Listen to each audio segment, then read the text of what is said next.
Nah, it's not on mute. Come on in.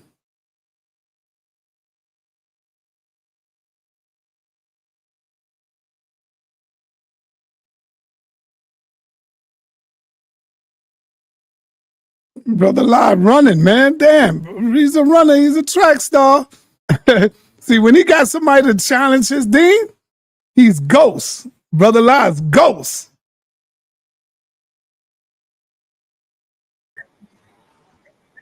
Yeah, go ahead, brother. Okay, let me get that up. Let me get you off on the other line.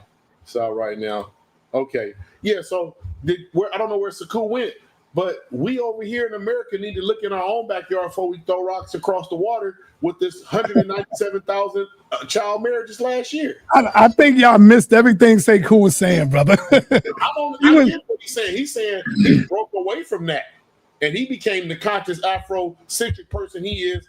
He is under the Pan-African movement now. I get it, and I rock with him. But I'm just saying that we doing it over here. We got to clean our house up. Didn't we all break away from religion, brother? That's what he's trying to tell you. He's talking about religion. Exactly. He's not trying to tell you about the greatness of Africa. See, y'all missing the point, man. But hold on. I will say this, is that while Africa is pushing that whole Islamic thing, we've gotten back to now. Trump is making it so that we have the Bible back into the schools. We are pledging allegiance to the flag of the United States of America and all these different things so we have our own level of that same kind of rhetoric that happens. They also are bringing back corporal punishment, So why are we pretending like we don't have and we didn't have ever the same type of behavior in our own school systems? Now, they might not have been putting chains on as brutal, at least when, where you have a videotape to record it. But, certain schools probably have certain things that are just as brutal. But the main thing that we were talking about earlier was about because everybody was going against me about doing business with Africa, and they were saying, well, we need to focus on America first. But I'm like, okay, and then you use this as a reason why, sa.neter, is that why would we bring this thing up in their educational system? Why did that get brought up? Because we were talking about doing business in Africa. Elder Sa. And then she was saying something to the effect that, well, we should be doing business in Haiti and Dominican Republic, but Haiti and you can't do business when you have a guerrilla warfare situation going on in those countries. But Africa has at least some levels of certain countries that are able to do business with. And why would we say, okay, well, Russia can do business. Oh, well, they have an army and they have a this and that. So we can't do business with them because we have to wait, or we have to be just so beholden and just stay back and just focus on America. I don't understand why we don't understand that we should be doing international business, and we want to fight against that. That was the biggest thing. That was the argument earlier, is that no, we need to just do it in our own neighborhoods. Well, you need resources in your neighborhoods. If you don't have control of the resources, what do you being able to sell? What can you buy? What can you do? And if you can go into another place and have resources to disseminate throughout your area, what's the big deal? So Genesis, you didn't hear when I said we do need to do what you're talking about, but we need to come together as a political bloc here in America as so-called, we can say foundational, I would say African American, not Black American, African Americans, and then politically connect with countries like Liberia, where Sekou from, and we got already a niche in there. It's been African Americans over there over 200 years. Find out what's conducive so that we both win, the people on the continent and us, and then we start doing our business like Garvey, you bringing it wholesale to our community from there, getting the natural resource, paying them, they're making money, we're making money. And just like Asia does, China goes down to Long Beach, over here in Los Angeles, all these little mom and pop shops that sell hair to Black people and all that. And they get their natural resources from China. They build it, they make their stuff, and they sell it to us for what? Retail, I believe. And they're getting it wholesale. If we're getting it from Africa wholesale, then we can compete on the market with these other people. I can't compete with Mr. Wong next to me selling shea butter. Mr. Wrong is getting it from Africa. They're not getting it from China. China have no natural resources. China is that's the yeah. problem. We need a military. Yeah. Without a military, you can have Black Wall Street all you want. As soon as somebody decides they don't want blacks to have some, they'll bomb it out of the water, and we don't have nobody to fight back.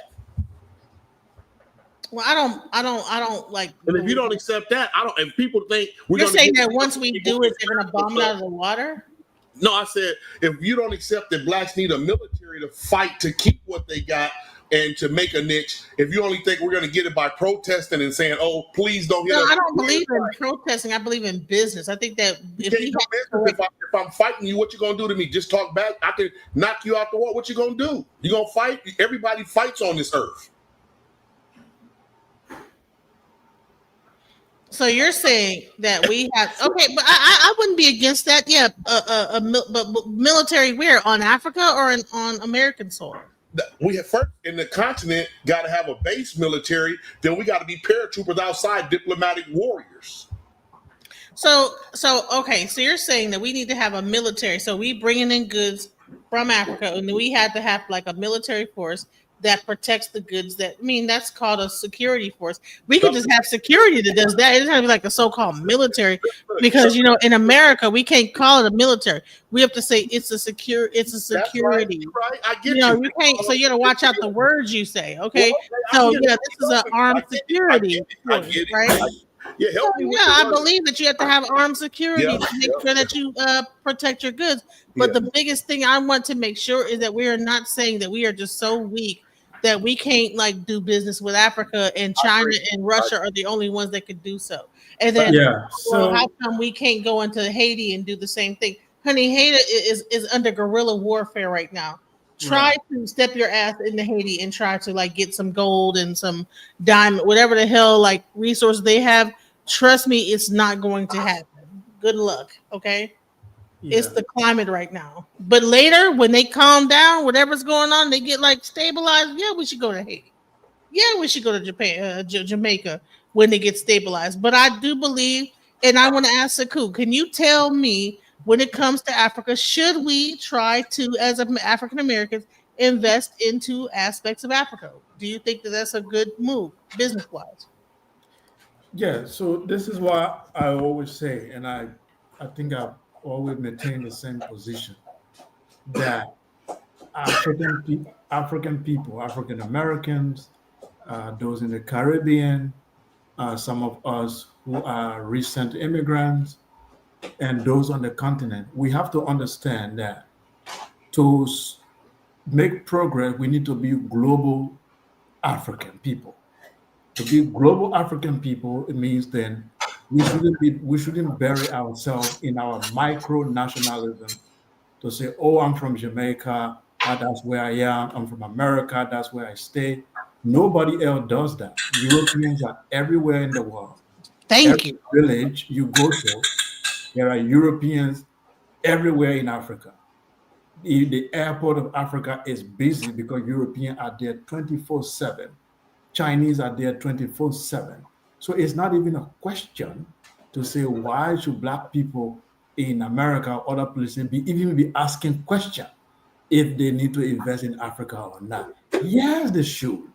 Yes, they should be all over the world, including Africa.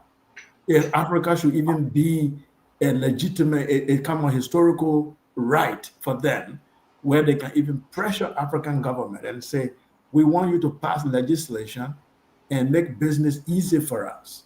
We are not starting on the same footing as other Americans who come here, because for all we have some historical ties to this land. So we need some tax break. We need some incentives for us to be able to invest.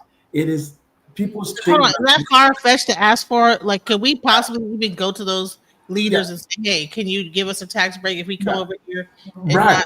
People think that when we say come to invest in Africa, we are telling them come and help African people or come and give them aid. That's the mentality that some people understand it from that point of view. No, it's not. It's for yourself. It's for your own power. It's for your own stuff, because every other people in America there, they are not limited to America. They are connected all over the world doing businesses. So you too need to do the same thing.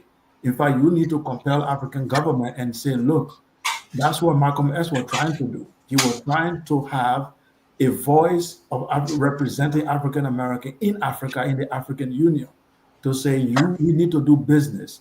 We can't start the same business as a European. You need to treat us differently because we have historical ties to this land. We need to have incentives. We need to have tax break on our company when we come here because we have some historical right to this place. So here's the question, Boko Haram. Do you think that the whole thing with Traore, do you think that he actually, when he says that he's going to give us land, do you think that's like a setup? Like, oh, I'm going to like give you land, but then he really is trying to like just get us to come over there and spend money? Or do you think that certain like leaders are genuinely trying to get us to like leave here and bring our dollar? Because even the American dollar in Tanzania, they stopped accepting the American dollar. I think that people are like missing the fact that there's a whole BRICS like movement to where they're no longer beginning to accept the American dollar. And that now when the African BRICS like currency becomes like a real thing, tangible, that the American dollar could possibly not even be a thing, right? It will destroy the American dollar. Do you think that's a true thing? Well, there is a talk about BRICS. BRICS would never create a currency for real. Let's be very realistic, because the countries in BRICS have different ideology. Hey, peace and blessing, Elder. Peace, peace. Yeah. So the countries in BRICS have different ideology. The only thing they agree on is that there has to be a multipolar system in the world.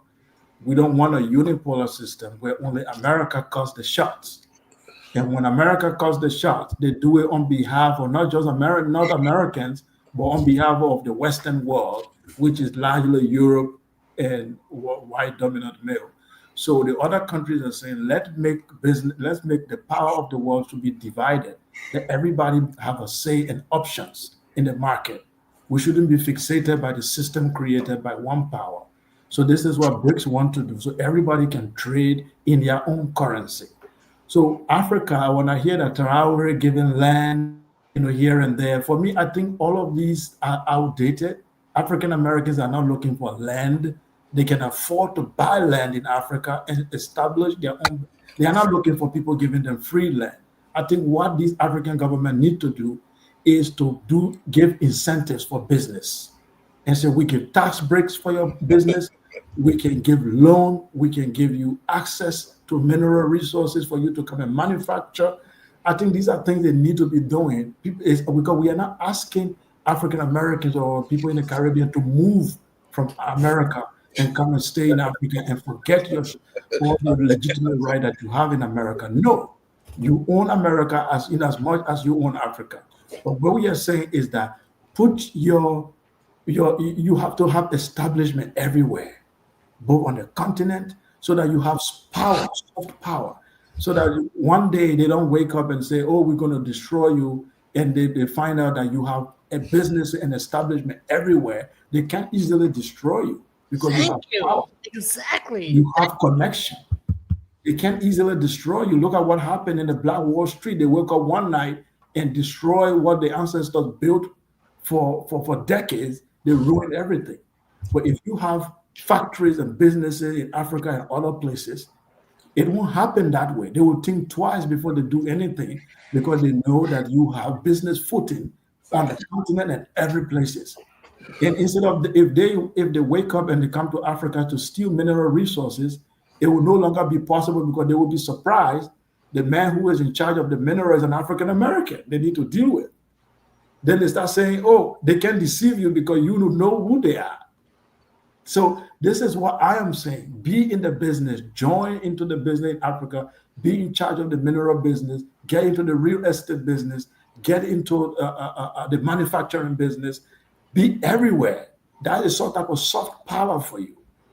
Instead of protest. Why do you think that it's so hard for Black Americans to like grasp that concept? Because I just sat here earlier and I just got myself reamed by everybody. Like, no, we don't need to be going over to Africa and doing this and doing that. And I'm like, well, China doing it, Russia doing it. Why can't we do it? We have a so-called $1 trillion buying power. Why don't we take like a billion of that and put it in Africa?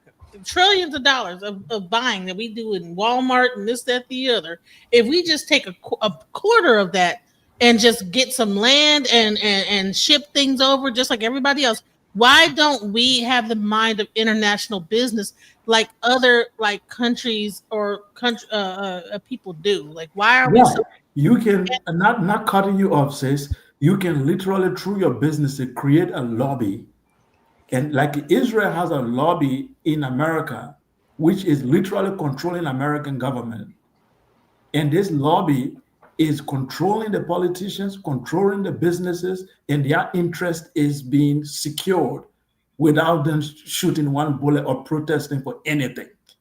You can have a lobby in an African continent and lobby every African government, and you'll be surprised that all of them will be speaking one voice on your interest because of your lobby. They go to the United Nations, they got to speak about you because of your lobby. They cannot do business with America without passing through you because of your lobby. Now, before you know it, you control most of the mineral wealth. What is the disadvantage there? But our people, when you tell them come and invest in Africa, what they are hearing is abandon America and go and become an African. Thank you. I never said to leave Africa, leave America. I said we need to be doing global business. We should not be just stuck in only American business because it has failed us. And if the American dollar is not backed by anything, only labor and whatever it's backed by at the moment, and you have a alliance that is backing things with resources. Hey, hold on, Genesis. Hold on, Genesis. Because I'm a little upset now. We let Sekou get the hell away. I mean, Brother La. Damn, we let Brother La get away, man. And Brother La always talking that talk. But now when he got somebody here that knows Islam, he runs and get the hell away. And then he comes on, like yesterday, he came on the panel with the other dude, and he was going back and forth with him. But now you got Brother La here. Brother La, why do you think Sekou, why do you think Brother La is scared to have that one-on-one conversation? You see how he jetted? He's gone. He was happy that this whole thing stirred up so he could get up out of there. And he know we live right now, but he ain't gonna hit that link though. Brother La cannot come on. Every question I can ask, he would never find a response. Brother La lives in a country that says it respects freedom of speech. America is a land of freedom of speech, but Islam does not like freedom of speech. Because in the Islamic Sharia, if you leave Islam, you have to be put to death. You don't have a right to leave the religion. Wow. So a religion where you cannot leave is a cult. Yes. Absolutely. A religion where you don't have freedom of conscience, that's a cult. That I'm asking Brother La, in the Islamic jurisprudence, called Sharia, am I allowed to denounce the Prophet and the Quran and say, I no longer believe without me being killed? No. That's the problem. Can I say something? To Genesis talking point. Yo, my man, I want him to go on to Islam. That's what I want. You taking it because we always deal with the Hebrews. So I want him to deal on Islam. You know, that's all I'm saying, brother. Let him go in on Islam. Yeah. So for me, that's the fundamental truth. The freedom of speech, the freedom of conscience. Islam does not respect that. And the worry I have, anywhere Islam dominates, freedom of speech disappears.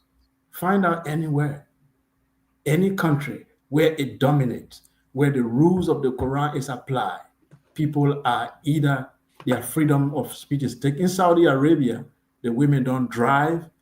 The woman cannot travel without the men permission, the husbands. They started driving just recently in the 21st century. In Afghanistan, as we speak, the women cannot even go to university. They are not allowed to be educated to college level. This is where your religion dominates, Brother La. You can't hide in America behind freedom of speech, which your religion does not give. That's hypocrisy. So in an ideal paradise of Brother La, our women will be locked up. We will not have the right to criticize Muhammad. without us being killed. So tell me, do you envision a world where we cannot speak, where we cannot criticize without us being threatened?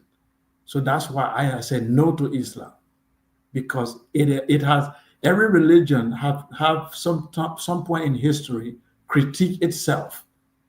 Islam has never gotten to that level where it critique its own ideology. It has never gotten to that level. That's why the Boko Haram in the Sahel, in West Africa right now, they are disturbing Mali, Burkina Faso, because they believe the Muslims there are not real Muslim. They want to make them real Muslim. So this is dangerous. Yeah, what you mean you get blocked? They always think that they have to bring the religion, and this is the way the religion came to the continent. The Amoravi attacked the Ghana Empire and forced the people into the religion. The Usman Dan Fodio of Nigeria in the 19th century brought the jihad of Usman Dan Fodio, a Fulani guy, forced the religion on people in Nigeria, killed the kings, and imposed Sharia. We cannot. That religion, in fact, I would tell you that the destiny of that continent can never be realized if Islam is not neutralized. That's the truth. So the question I want to go back to, because he asks, what would your mother and father do to you if they see you speaking like this on my platform and other platforms? You know, that's what I told him. I said, my parents are dead, but if they were alive, yeah, they would be heartbroken. My dad and I, he was alive for a good 10 years. He and I struggled with this. I told him, I asked him, Dad, why did you name me Abdul Malik? Because that's my name. My middle name is Abdul Malik. And I said, I don't want the name. And he said, why? I said, what is the meaning? My dad said he doesn't know. I said, okay, Abdul means a servant, and Malik means a king, the servant of the king. And I said, that sounds innocent. Well, why can't I be the servant of the king in my language? Why must it be Arabic? He said, because Arabic is the language of God. So I said, God have a language? And my dad said, yeah, the Arabic is a divine language. And I told him, I said, Dad, all languages are equal. Arabic is not divine. Arabic came out of Hebrew. So Hebrew should be more divine then. He said, well, it came from heaven. I said, how did it come from heaven? The language fell from heaven? So I questioned my dad to a point. He said, look, you know what? We just believe. Let's not question it. So that's where I told him, you see that? Belief is not always based on rationality. It's based on fear and doubt. I fear, I doubt, therefore I believe. It's not because it's true. You see, so he said, well, if you die, the angels will beat you. They will ask you in the grave to speak Arabic. If you don't speak Arabic, they're going to hit you in the head. So I said, okay, Dad, what happened to your grandfather who never spoke Arabic? What happened to him when he died? My dad was, well, I don't know what happened to him. I said, yeah, you don't know. So now, if you say that what happened to the Arabs who were born as Arabs, but they were not good Muslims, but when they died, they could speak Arabic. They died near the Kaaba because that's their country. Now they went to heaven because they speak Arabic. So I'm like, then God is unjust because he should have made me an Arab then. But he decided to make me an African with an African language. So I will ask God, why did you not make me an Arab? You see? Yeah. So I told my dad that there is no need. If we engage in a rational discussion, I will be right. But when we say no rational discussion, let's talk about belief, then perhaps you will be right because belief cannot be questioned. I can't question your belief. I was told the same thing. Because belief is subjective. So if you debate somebody's belief, you are wasting your time. Sekou, that was through Christianity. I was told just to believe. Yeah. You know, when I questioned it back years ago. So I understand what you're talking about. Yeah. If you debate anybody on their beliefs, you are wasting your time.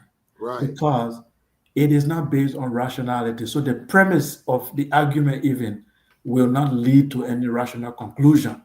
Right.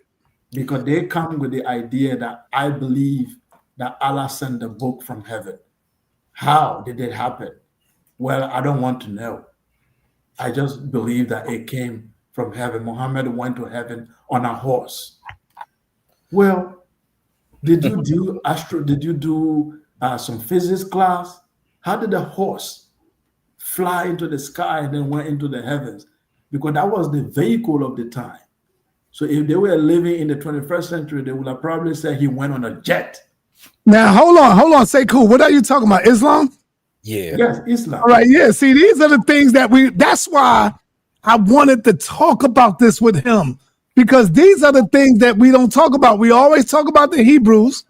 We always talk about the Christians, but we don't go in depth like you. And I know you got the ability to do that. That's why I wanted you to go in. So we got another Muslim brother here, a Muslim, a Kemetic / Muslim brother here. Damn. You know, Asar M. So Asar, you can ask questions because Brother Lot's scared to death. He's running. He ain't coming on. I'll let you know that right now. Brother, Do you have any question you want to ask him about Islam? Tell us some of the things that we don't know. Sekou. Brother Sekou just took us to the Barzakh. His father was questioning him about what happens in the Barzakh. He said, what happens when the angels come to beat you? And that's part of your Quran, your Sunnah, your fiqh, and part of the Isnad, the chain of narrators that you have to follow when you're in Islam. Everything that coincides with that type of stuff, they say you got to do this or you're going to get hellfire, brother.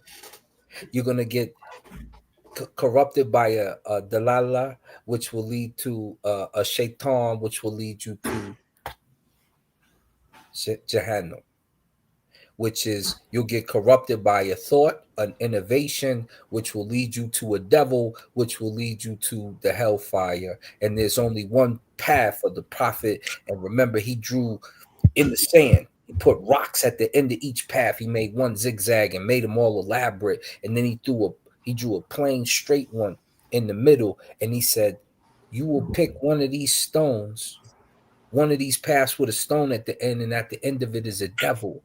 But if you take the one in the middle with nothing at the end, that is my path. That is the minhaj.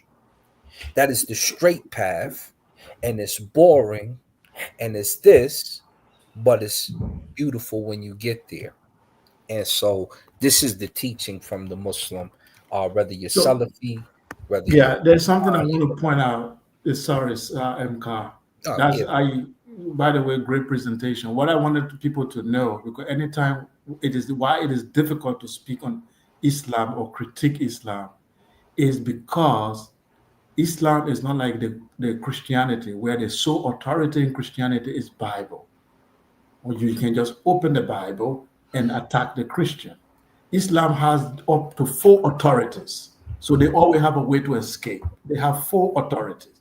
One is the Quran, which is a group of poems. It's likely the whole book is a poem. You hardly find a coherent story in the Quran. It's a poem. Okay. Then the next thing, that's not the only authority. Then you have the Hadith, which is claimed to be the example, the Sunnah of the Prophet. What he did, what he said, what he condoned. And that Hadith alone, there are different categories. There is authentic, weak, and false Hadith. And their scholars determine what is weak, fake, based on the Isnad, as the brother said, the chain of narrators. Then the third authority in Islam is what you call the tafsir of the scholars. The interpretation of the scholars. What is their interpretation and commentary on the Quran? Then you have the scholarly interpretation is what is. So when you ask a Muslim a question, he does not usually go to the Quran necessarily. He can cite the authorities, he can cite hadith, he can cite. So that's the way sometimes when they want to escape a question, you can quote the Quran, for example, the verse in the Quran that will say you can drink alcohol, but don't just be drunk. But they will tell you, no. There is another verse where he said, "Don't drink." Period. That verse was abrogated. They will quote another scholar to try to fix it. Yeah, and to give him a prime example of what Brother Sekou is talking about, you can't find how to do the prayer in the Quran. You can't find it there. No 5 daily prayer mentioned. It's not in the Quran. Where you find how to do and perform. Now, hold on. You saying that the 5 pillars, the 5 prayers is not in the Quran? Not in No. the Quran. But if it's in the Hadith, why you don't have to do it? The Quran supersedes all of that, you saying? But the Quran don't have how to perform the prayers. Where do you get it from? So that's man-made. That's what Sekou is saying. Hello. So you get it It's from not in the Quran. Yeah, you get it from Muhammad. You get it from I believe it's in is it the Hadith or the Sunnah? It's been a while. Hey, Genesis, see if you can write in the chat. Because I just unblocked everybody. I opened up the floodgates.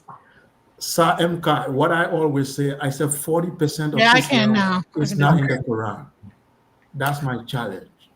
40% of Islam is not in the Quran. Correct. Damn. Including That's the part, percentage. right? Yeah. Including the part they hate to talk about where it says that the religion will always be with the Quraysh. Including the part where they say Allah subhanahu wa ta'ala will disappear. The only thing left will be his face, and then eventually his face disappears too. But you can't claim to be any part of Allah tabaraka wa ta'ala, yet you have several scholars that say when you ask them, who is the face of Allah? What is the face of Allah? They say it is the Ummah, it's the Islamic community. Hey, let me ask you, Brother Sekou, what does Alif Lam means? Now, this Nobody seems to know what that means, brother. it has no meaning. See? I remember all the Muslims saying, I don't know what that means. It has no meaning. You We find it double in the beginning of the Quran, those 3 letters, Alif, Lam, Mim, no meaning. What is this premise? Absolutely. I'm telling you, the book is a poem. The Quran is a poem book.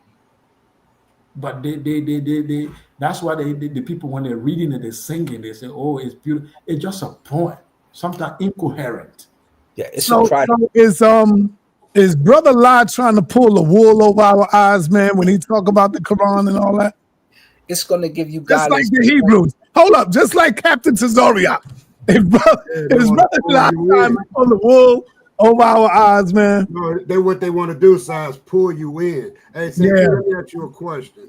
Some years ago, I saw in Africa, black Muslims decapitating black Christians, and they had a big hole dig, and they make them stick their head over there. And this was like on that, you remember that thing they used to show y'all when Faces of Death? It was on Faces of Death. Y'all know what I'm talking about? Yeah. Dr. Kevorkian. No. Faces of Death is when real stuff happened. Yeah. Those are no joke. This is us. Yeah, okay, exact. Sekou. I saw him on that program. They had it was in Africa. I don't know what part, but they had a lot of black Christians. Had them at sword point, and if they didn't go over to Islam, they had sliced their heads was literally blood squirt falling to this hole. They did about 10. Is that true? Yeah. Yeah. I can't speak specifically to that video, but I know that. Yeah, I don't mean the video. I mean, did that happen? Absolutely. There is there is a very extremist sect in Islam that are all over in West Africa that believe that even those who are Muslim are not real Muslim. What are they? For them, they don't want to be ruled by democracy. They don't want to be ruled by capitalist or socialist system. They want an Islamic system. Right. So for them, living in a country with multi-religion, multi-ethnic is considered a backsliding, is considered an insult to Islam. So they want to dominate and impose the Sharia, just like the Taliban, what they did in Afghanistan. So this is the reason they are going about killing people, because for them, establishing the Islamic rule is what will bring righteousness. But really? in reality, their concept of righteousness is religious. It's not based on your Right. understanding of righteousness. For them, if they kill a Christian, it's not evil because the Christian is a kafir. Yeah, that was my point. You know how if you You want me see, to come join you, because how the you gonna religious kill me if I morality is don't? double standard. Yeah, if I don't come join you, how you gonna kill me if I don't want to come join you? Right. Where's the religious part of that? That's the striving for Allah. That's Right. part of the. That's what it. That's That's bad. That's bad. it starts with a J. What is it, brother Sekou? You Not know, Jahiliyyah. It's very serious. I think that religion. I question the intelligence. I mean, it has so many philosophy in it. A lot of the prayers is beautiful. The fasting is nice. It organizes people. It has discipline in it. Yeah. right. They are well disciplined people. You know, there is no absolute evil. You know, Islam is well disciplined. It disciplines people. It wakes up in the morning, 5 a.m. You pray. You know, all of that they are disciplined. Even the Hey, prayer alone is like a yoga. It's like it's helping your body system, the blood flow as the rise of the bow down. But the philosophy, Sekou the and politics of that Assad, religion is I got an dangerous. important question for you and Assad. What is the Islamic way? Was that's now you can't say Arab because Arab is a country, but that's not a black, that's not a Afro-American ideal, right? No. This is So why do we go and get into it like that because and learn the language and all that stuff? it helped to organize us at that time. Because that So that Hindu Turk told us that was what we should be doing. yeah, What Turk? that and it at the time we were. You have to understand, African religions were banned in the U.S. Well, So you couldn't be running around as an Orisha. You couldn't be running around as a Sekou. You couldn't. You had to forsake all of that, or there was going to be a problem. So what you couldn't read, you couldn't speak your language, or it was a problem. You was getting whipped, killed, or dealt with if you were a female and all that. Even if you was a dude, in some cases they call it buck breaking. So they would do wild stuff to you. So you didn't have that.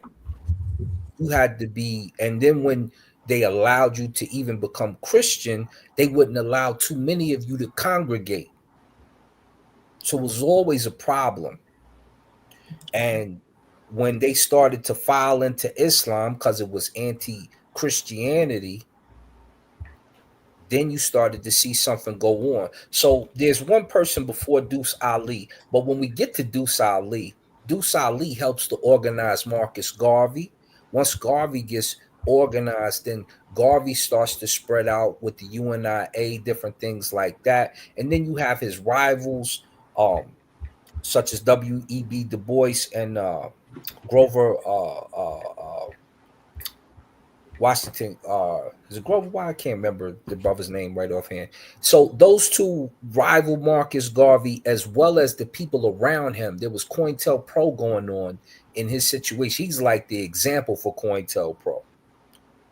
And this is why when Islam came about, because remember, Malcolm X's father is riding with Garvey, but Deuce Ali is feeding them the information. I believe Deuce Ali was feeding the Moors information as well. This is at the time of Daddy Grace and The house of the church of what's it called? I know what you're talking about, the Sweet Daddy Grace. Sweet Daddy Grace, The unified house of something like that. Yeah. And Daddy Grace, remember when he came, he'd tell you he was an Egyptian in suit. And then when they started to go into his church, he started baptizing people, and he was like, "All right, we got to get away from that. That's going to get me killed." You know, so straight Christian. Sekou and Assad, I would say Islam is more on the same level as white supremacy, because white supremacy want to take over the financial war and Islam want to take over the religious war. However, Islam has the money to counteract the Western world with the white supremacy. So that's the balancing block there, right? It's Arab supremacy. Yeah, it's so to speak. Yeah, right? what you're saying there, Elder Sultan, is that Islam is a willing tool, in the hand of global white supremacy, and it's the fact. Say that again. Islam is a willing tool Oh, that can be used by global white supremacy, just like they use Christianity. But hold on, I'm gonna show you something even deeper. In Yoruba tradition, do you understand how close Islam is to even Ifa? That even when you get into Cuba and you have certain people, they say Assalamu alaikum. That the actual if you go into it's Palo Mayombe, which is from the Congo, when you go into Cuba, Palo, they somehow will say Salam Alaikum. that's And then you go into some of like so you have your Palo. You're a Palo priest? You know, we got the back scratches. These are old men tools. Go ahead, sis. Oh, I thought you had your Palo. Like, oh, you're a Palo. What? No. Palo Barrow, but yeah, Palo Mayombe from Congo. They say Salam Alaikum, and then like you're a priest in that tradition. And then when you actually get into Ifa, they will actually say that they came from Nubia, and that there's some way of a connection between, like not a connection, but like something like There that is a connection. Keep going. between Genesis is Ifa wild. and Islam. And I'm still trying to figure out what that connection is, because I'm like, okay, is that the you know how you have a Levitical priest of like the Hebrew religion is like the that Ifa isn't a part of like the priesthood when you get into like that aspect of like the Sister Genesis, Islamic. who did they go get to do the Netra dance? I don't know They who. went to go get the Twa from down Y'all was the south. first people, wasn't it? Yeah. They went to go get the little Congolese brother to do that dance. Wow. All right, let's bring in Jose, man. Jose, what up? Good What's night. up, Good bro? night. You know, I want people to understand. They say when the Quran was revealed to the prophet, he was told to read the other books, such as the Bible and the Torah. So Islam was never anti-Christian or anti-Jewish. Muslims made that up because they tell you that was part of his revelation from the angel Gabriel. And the same, you remember, Brother Morpheus explained to us how he was swearing on the Quran. I mean the Torah. So where are they getting that from? They're making that up. That is not what they tell you. Am I correct, Asar? Am I correct, Sekou? If I'm wrong, Not really. So I want to make sure I hear you correctly, that Muhammad was sent to go and read the other books. So Islam itself was not against Christianity. It was the Muslims. That's what you're trying to say? my understanding was he was told to read the Bible and read the Torah. If I'm wrong, correct me, because he couldn't attempt to read the Quran because it wasn't. Yeah, no, that's not what exactly. So the surah you are reading is Surah 9, where it says Ikra bismi rabbika allazi khalaq khalaqnal insana min alaq Ikra wa rabbuka li akram allazi allama bil qalam allama al insana ma lam ya'lam. So it is the first revelation gotten by Muhammad. It said, read in the name of your Lord who created. And he created man, I don't know, from the cloth of blood, and then read like that. It will ask him to read, but he didn't mention that go and read Bible. And he told them, according to the hadith, he said, I can't read. I don't know how to read. And the angel keep telling him, read. So, but eventually, there are many references in the Quran where the Quran will tell Muhammad that this story we are telling you, you can find it in the Bible. You can go there and find a reference there. But the Quran was very clear in one of the surah where it said, لم يكن الذين كفروا من أهل الكتاب ولا مشركين Mufakina hatta tatiyahumul bayyinat. So I don't have the right translation, but it's saying that Muhammad was sent to as a witness against the people of the book. And the people of the book, Ahlul Kitab, that's the Christian, the Jews. And the Muslim, he called them people of the book. And he's saying that they are all wrong and they have to follow him. That it is his book that is right. In fact, in Surah Al-Rahman, Ar-Rahman Allama al-Quran, it is the merciful God who have taught Muhammad this Quran. So the Quran came as distinct, superior. It's saying that it is superior to both Bible and the Quran, and everybody must follow it. You see, Tanazilul Kitabu min Allahil Azizul Hakim. The revelation of this book is from the Almighty. So it makes claims. It makes a claim to be unique and more powerful than Bible and the Quran. So to be clear, it's not Muslims who are making it up. The Quran makes the claim. So I have a question. So at what point in the Quran is there like a spear or no a square in the middle of a thing and everybody walks around it and put their head inside the black hole and rub it and put their and lick it and do whatever? What is that? The Kaaba. Yeah, so it's a good question. So is there like a part in the like this thing came down and now we have to worship this, or what is this going on? No, you don't worship it. The Kaaba is a shrine which the history says that it was an idol worshiping shrine, quote unquote. The early Arabians used to worship idol in that shrine, but in the Islamic history, which is not based on fact, that it was Abraham who built that shrine to worship God. Then eventually, when Abraham died, they turned it into an idol worshiping shrine. And Muhammad came to rehabilitate that shrine, and all Muslims were supposed to go and bow and pray towards that shrine.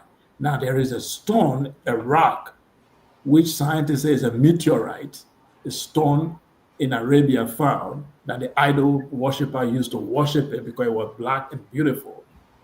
The Muslim picked it up and said that stone came from heaven, and they put it in the Kaaba, and every Muslim have to go and touch it. Isn't that idol worship and shit, sa.neter, that you have to travel miles to go and touch a black stone? Damn right.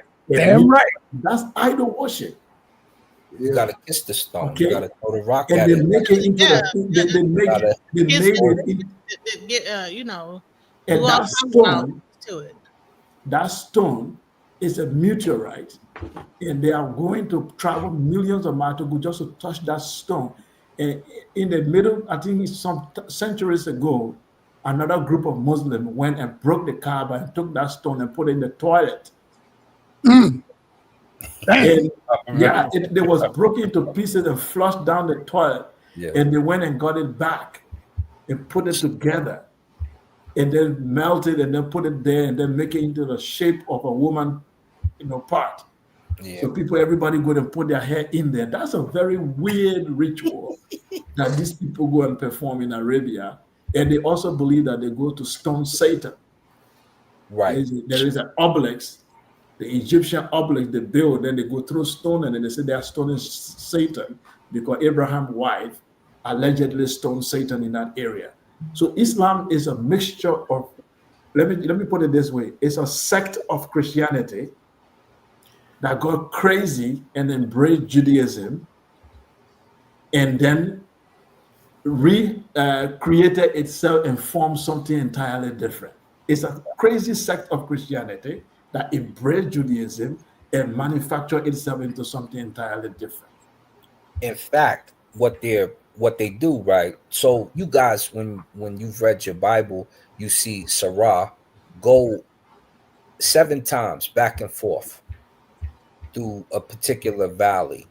When she finishes doing that, water pops up in that location, the oasis, animals come around, and she realizes her and her baby will not be starved, which is Abraham's other child.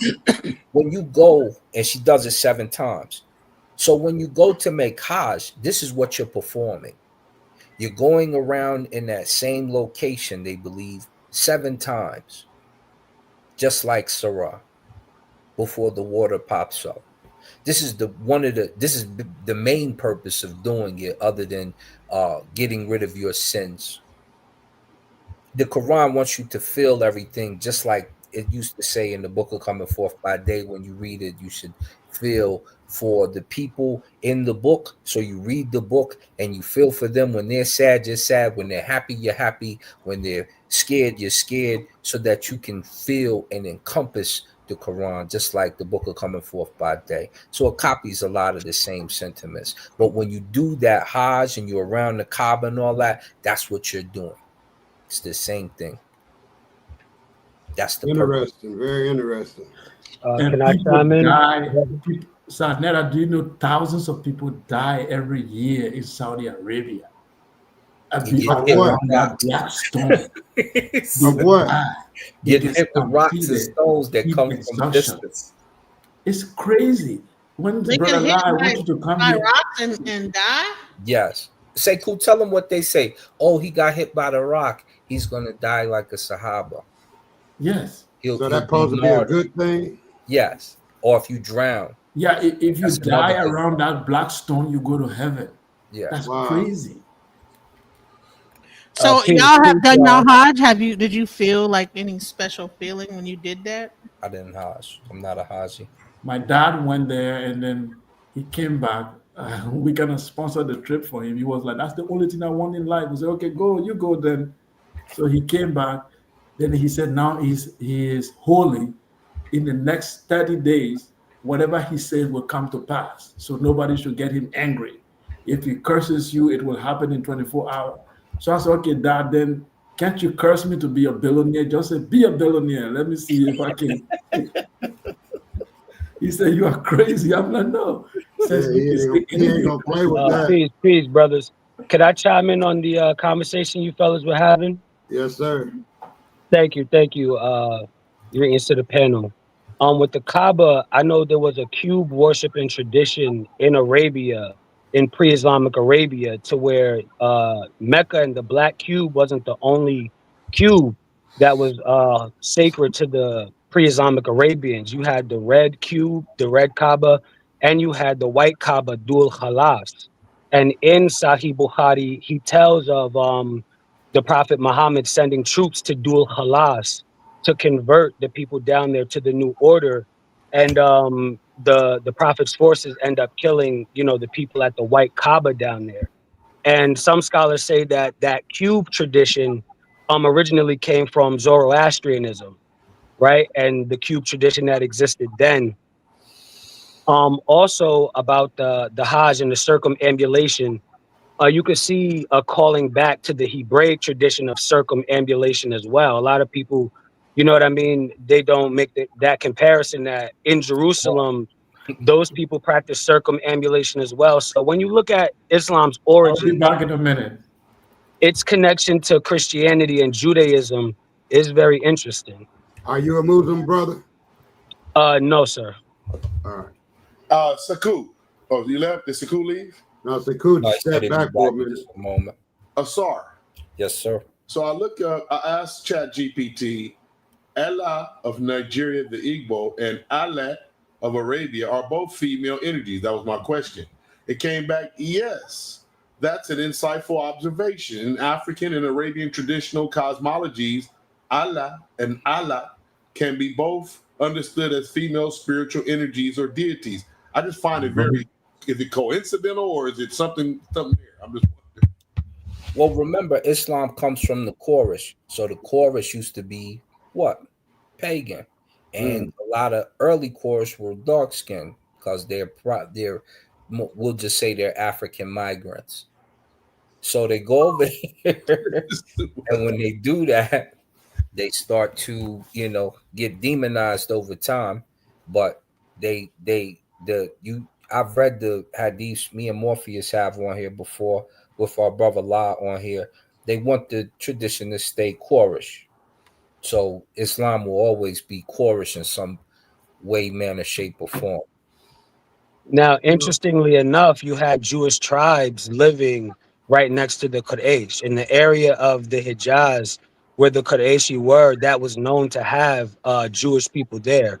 And to speak to maybe the ethnic background of the Quraysh, they lived in the Hijazi region, but it's associated with the Talmudic culture, right? Which is related from the earlier Tehama culture. You know, and this was a pre-civilization, a pre-Kemetic culture that existed in Ethiopia and Arabia across the Red Sea. So this Afro-Arabian ethnic makeup, you have that presence over there, right? So to speak to how melanated these peoples might be, just like, you know, Punt was an Afro-Arabian tribe, the kingdom of Sheba or Saba was Afro-Arabian, Aksum was Afro-Arabian. This Tahama culture, before empires and civilizations rose, the Tahama culture was also Afro-Arabian, and Tahama is related to Talmudic, which is associated with the Hijaz, where the Qurayshi were. Do you got a date, some sort of data So, chronology? you said a lot of stuff Go ahead. about the different Kaaba. All of that is true, but the idea of Aksum being Arabian, it was African. Aksum was African. It wasn't It definitely Arabian. was Oshun or Aksum? Who's Aksum? Who is Yeah, Aksum? Aksum is African. I only called it Afro-Arabian because it held Arabian there is territory. it's not Afro-Arabian at all. Right. No I have problem. a question for Sekou. So, what part does divination play in Islam? Is that like a taboo? Is it looked down upon? Because in Judaism, Hebrewism, it's looked down upon. However, in most African tribal religions across the whole entire diaspora, there is some level of divination. Is there Islamic divination? Yeah. So there is, according to some of the history that we're like Sheikh Anta Diop book, Pre-Colonial Black Africa, he talks about the Hammurabi who came out of Morocco at the first time to attack the Ouagadougou Empire, the Ghana Empire. In the first attempt, they didn't succeed. So when they didn't succeed, they started settling down as what we would call Marabout. The Marabout are the fortune tellers and the diviners. So they started to come around the cities and they tell people that they can foretell your future. They know how to use the name of Allah and tie it on your hand and you get protected.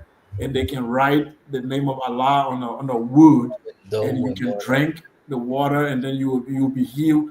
So they started doing that. And Africans were trooping there. You know how our people do. They love quick solution.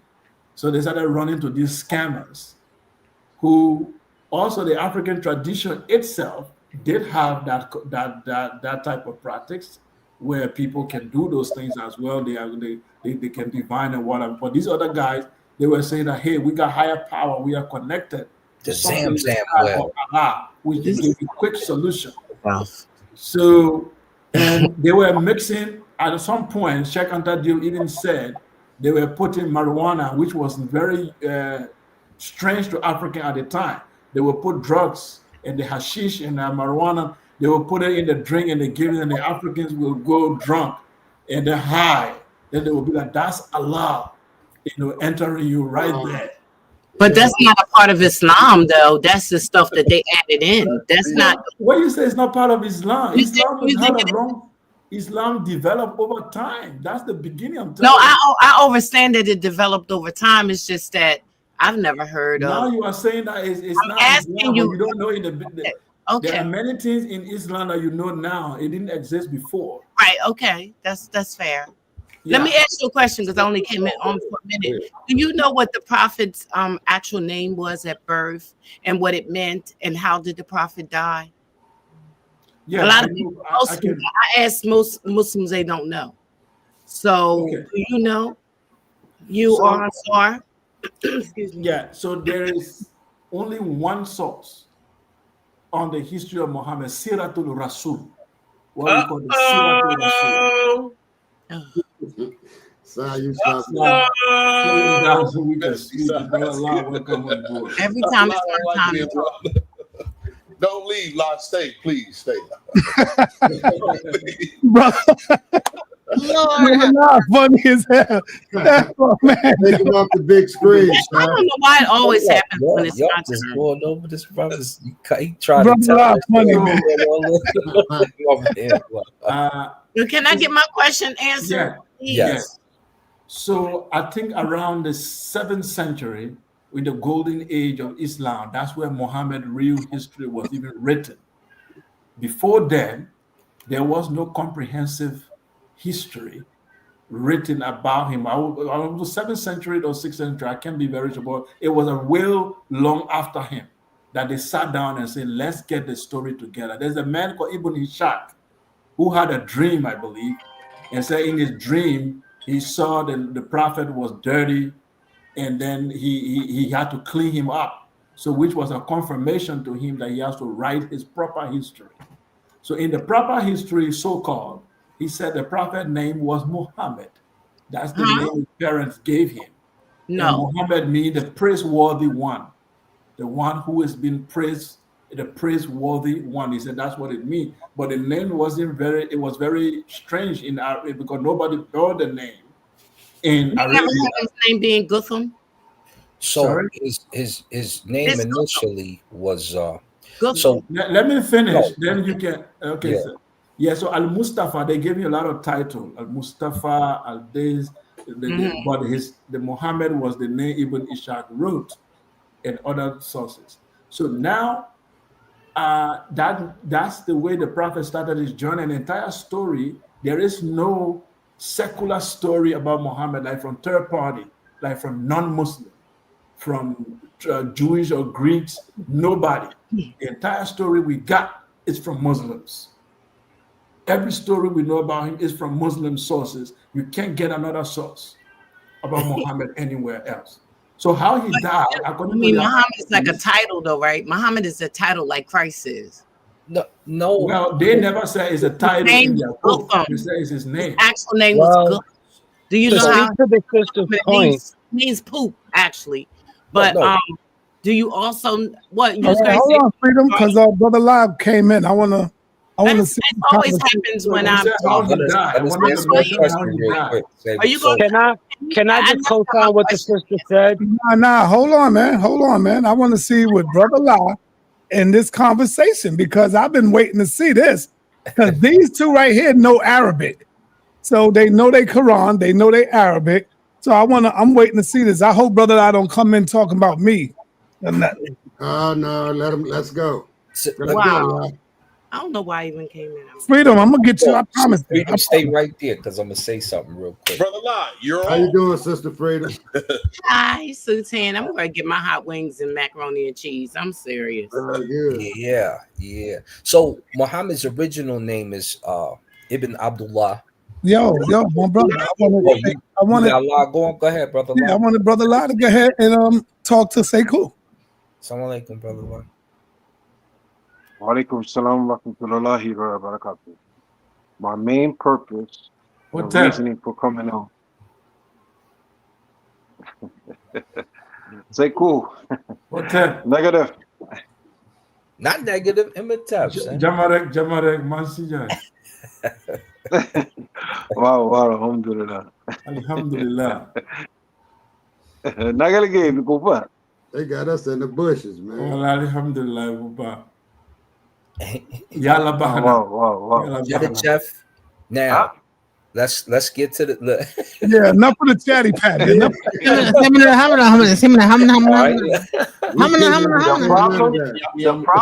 problem is Arabic is the Senegalese language. Yes, and that's the problem. We weren't speaking Arabic. It's a Senegalese language, and the language is called Wolof. That's what we were speaking. Shekanta Job language. Yes. Wow. So y'all should all know that. Lam ya la me mamdo. But that's Senegal. Hello. Let me Well, look. Let me say this real Stay quick, cool. so we can get Sister Freedom right. Muhammad I ibn saw. Abdullah. Hold on. My main purpose and reasoning for coming on was this.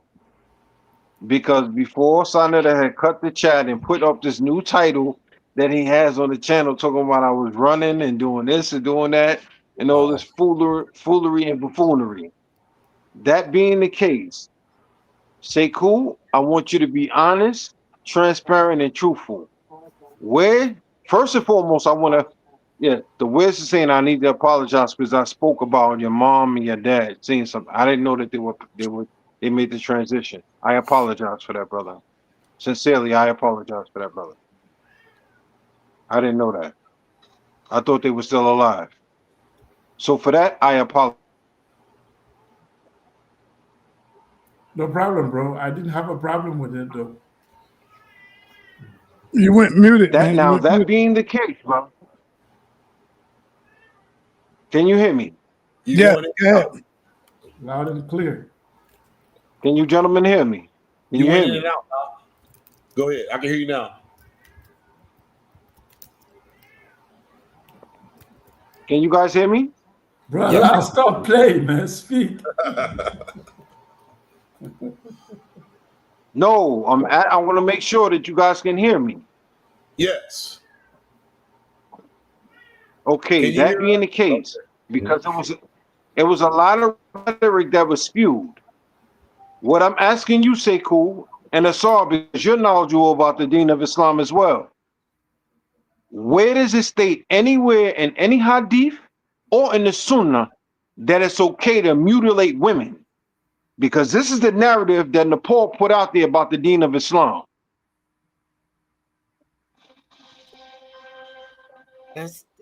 When she was saying that it had nothing to do with Islam, she's talking about the Africans themselves, how they do it. She That wasn't being talking. the case, she said Islam because this is not the first time she has done this. She It put was up a video in the past in regards, Sister Freedom, wallahi, respectfully, sis. I'm Please, keeping it 100. respectfully, sister. This is not the first time she has done this. She has put up videos in the past stating that in the Deen of Islam and putting up the title of Islam, putting up a plethora of different sisters on the panel, wearing hijabs, everything, saying that in a sense that it's in the Deen or in Islam as the title from the mutilate women. Where does it state that in the Sunnah, in the Hadith, or anywhere in the realm of Islam that it's okay to mutilate women? Please say cool. Please tell me where. All right. I'm going to respond. And first of all, I'm not the one who made the claim. They were talking about abuse and how people were beaten, how the terrorism and all of those things. But when it comes to circumcision issue, that was specifically Sister Napa who made that comment, not me. So now let's deal with do you know that Islamically you can't even be with a dog? If it touch your clothes, you can't pray. You took the words out my mouth. Brother Allah? Okay, so let me continue with my answer.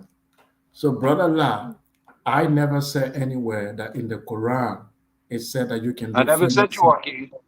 I never said you.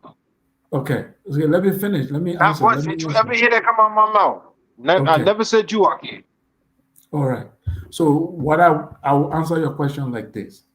First of all, in Islam, whatever is not stated as haram, explicitly stated as haram, is permissible. No. Okay. It says that that's how Islamic jurisprudence works. Whatever is not stated that it is haram is legally permissible in Islamic jurisprudence. No. The female circumcision is never condemned as haram in the Hadith or the Quran. Therefore, Muslim cannot condemn it because you don't have any legal backing in your religion to condemn it. That is, and you know what? Sekou is say the same thing in the Bible with the Hebrews. Let's not switch topics, sa.neter. Let's not switch topics. All right. Because in the way the Hadith works, there are three ways. The prophet either condemn a thing, or he permits it, or he's silent. When he's silent, he gives a permission. That is a silent. He permits it to happen, but he didn't make a comment. But if he makes a comment against it, then he either condemn it or he accept it. In those occasions, nowhere you find that the prophet, it was practiced in Arabia, it was practiced all over. Nowhere did he condemn it. Nowhere did he say it's wrong. It's simply as slavery. Slavery was happening. It's nobody said that the Quran said go and catch people and sell them into slavery. But what it did do, it did not condemn it and it did not stop it. It only regulated the trade. That's why we say Islam permits slavery, because it didn't condemn it as wrong. So now when it comes to the issue of circumcision, that we would have to be categorically clear that it is an African culture. The circumcision of male and female, it was not done because they used the language female genital mutilation. That is the European way of criticizing it. So they use a language that will make you to have that perception, but it is called circumcision or excision. So the excision or circumcision is practiced by Africans. There was a spiritual significance to it, that was male and female. It was done equally. It was not just done to one gender. It was done equally. But when they arrive at medical science, it has been proven that for the male, it is still okay, but for the female, it has a negative effect. So all that is needed is education to abandon it. And many communities are doing that. It is not religiously or spiritually binding African spirituality that you must do it. It's not. But in most Islamic community in Africa, it's still practiced because they do not have any Islamic backing or legal backing in Islam to condemn it. That's all. And now, real quick. Now, Hold on, brother La. I'm gonna be quick, like 5 seconds. See, they say the same thing, but they say it this way in Romans 4:15, because the law brings about wrath. For where there is no law, there is no transgression. Good point. That's See the that? same thing, sir. You are right. Same thing. That's what I'm telling you. So if it's not a law about it, then that means it's fair game, brother La. So Nepal was right, brother. Oh, I was going to say, no, she was not. Yes, she was. No, she was not. Because there's not a law against it. Where's the law? Show me the law against it, brother La. You're stating that there's a law against it. There is no law against it. What she There was you go. characterizing it was, hold on. What she was characterizing, and let's not confuse the crowd. Let's not confuse the chat. What she was characterizing or defining it as, that it was an Islamic practice. Sekou, am I wrong for making an assumption? Watch That's this, the way brother she La. presented? Do Muslims do it? Do Muslims do that, That's brother just La? Muslims. Africans do. It's an African practice Right, in but I'm Africa. talking about Muslims. Does Muslims do it? It's an African practice. Right, you ain't Don't answering me. characterize it How under come the you deen not of answering me? Islam. Does That's Muslims wrong. do it? Do Muslims do it, brother? Christians do Also it. Arabian practice. Hold on. I want brother La on this point. Do Muslims do it, brother?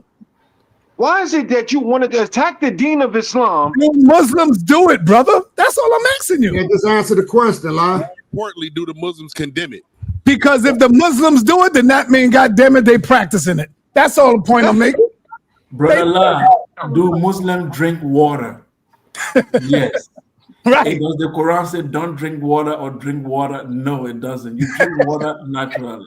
Brother La, man, it's the toughest environment, But brother. that being the case, I just want to be transparent and honest. If we're going to be transparent amongst men and we're going to hold the dialogue, that being the case, was the ethics presented or was the moral value principles presented to the masses of people that under the deen of Islam, this is what's done towards women? Sekou, Asar, and other brothers that's knowledgeable about the deen of Islam. Let's be honest. Did Nepal or did she not present it that way? I didn't get to see I Nepal's didn't get to remember what presentation. you said. I will tell you Now this. everybody didn't get to come on. No, I didn't see it, sir. I would do that, brother La.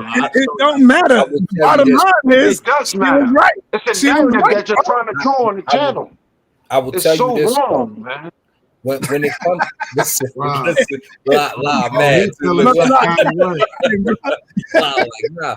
But listen, La, Hey, there's son, something you that we got have it, to, man. hold up, Yeah, fam. I got him Yeah. crying up in here. Come on now. Nah, you There's- don't there's have me something- crying. Only the men can I talk. understand. This is what you do for likes and for the likes. And all right, baby, I'm good, baby. Oh, I'm listen, good. I'm good. there's something that we It's have for to likes. understand. cash apps, and all other dummies. Just listen, Phil. Yeah. There's Go something ahead, that man. you have to understand that Islam does. It's called taqiyya. That means you can lie, right? So you know you can lie to a non-Muslim.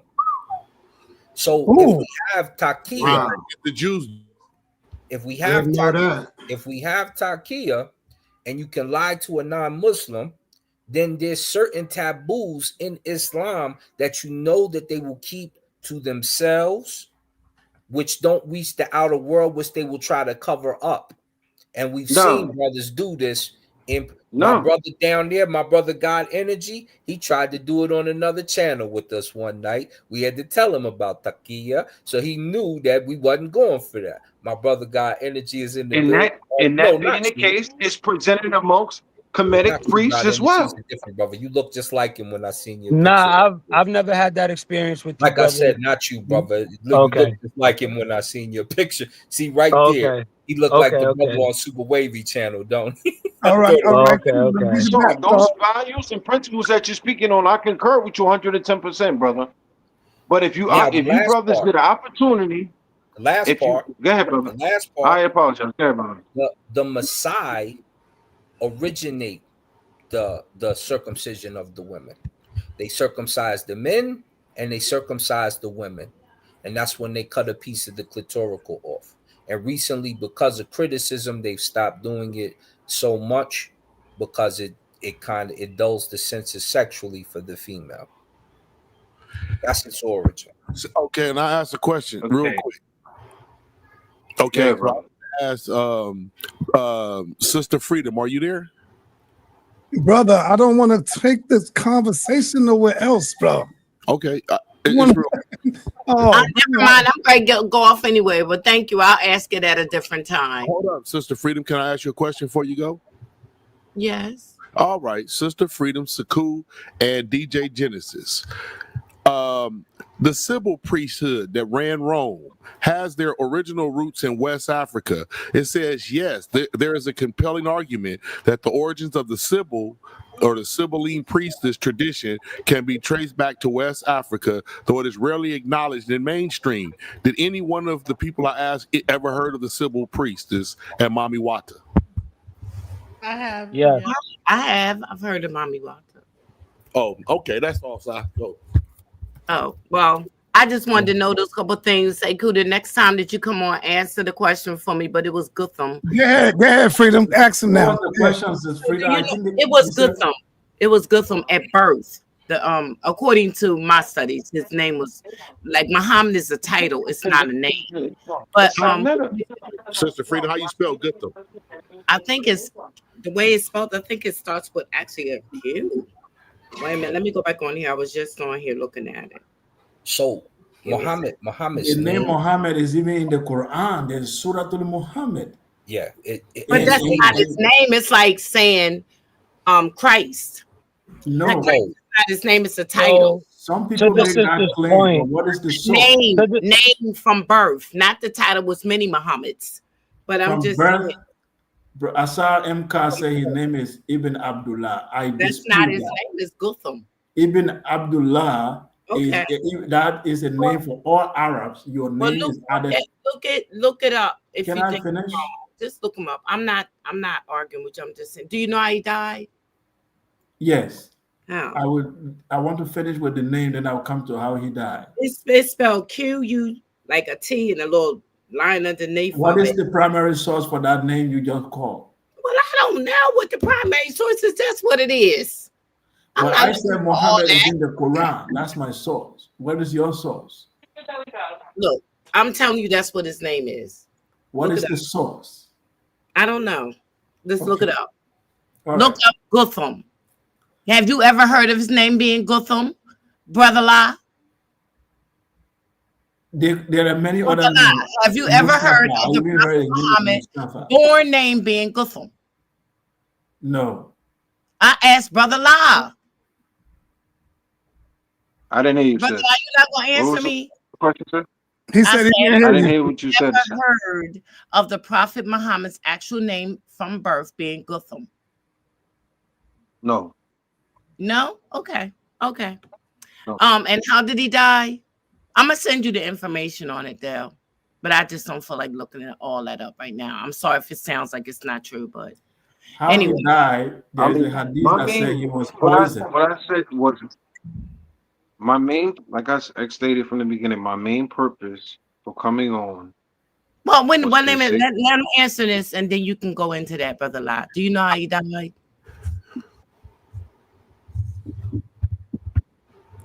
It's poison. I found his name. I found it right here. No Hey, problem. Coach, she asking you one at a time, y'all. Everybody fall back. Okay. So Say, Coach, she asking you. yeah, so how the prophet died, there are hadiths, multiple hadiths, which are authentic, that said that there was a battle with the Jews where he captured a Jewish woman.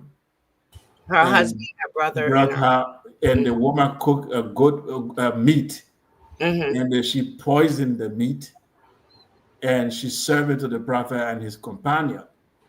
And the companions took some of the meat, and some of them died right there. The prophet took a bite, but he didn't swallow all of it. But when he saw when some of the companions fell, he spit out the rest. And he asked the lady, and she said, "I poisoned you, and I wanted to know if you were a true prophet. If you were a true prophet, you won't eat the poison. But if you're a fake prophet, then you will eat the poison." So I think the woman got killed or something like that. But from that point, he got sick. And the sickness, he didn't survive it. But some Muslim scholars are arguing that it was not the poison, it was his time. Angel Gabriel came and asked him, "Do you want to die now or later?" All the yalla, yalla, yalla. But he died from the poison. That's the fact. I got the name for you, Sister Freedom, right here. Go ahead. In most reliable sources, the Quran, the Hadith collections, and the earliest biographies, Surah literature such as Ibn Ishaq, Ibn Hisham, 8th century CE, all record his birth name as Muhammad. His grandfather, Abdul al-Muttalib, is explicitly described as the one who chose this name. A second name or title, Ahmad, is also mentioned in the Quran 61:6, but was not his birth name. Now, here's the meat of it, what you were talking about, Sister Freedom. Number two, no evidence for Gutam. The name Gutam or Katam or Katim occasionally appears in much later legends, polemic writings, or mistranslations, but not in any 6th, 7th century Arabian records. So that's okay.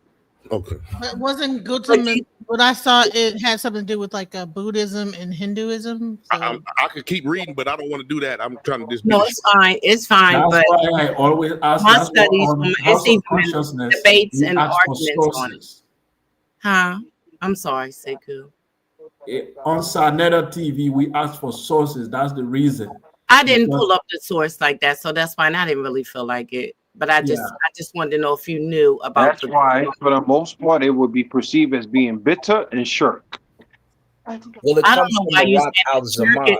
And Brother Lai, you need to stop doing that because you do a lot of things that is not of Islam, and then I don't want to go do that with you. I don't. So it comes from Iraq al-Zaman, and he's basically a Syrian historian. That's where you get the Kutum from. When they do that, when they do that, they basically, the last time I seen it was in Al-Rahiq al-Maktoum, which is the prophet's last biography that they did. And he was a horrible person. Right. But Sekou, thank you for that story. That is the same story that I know of his death.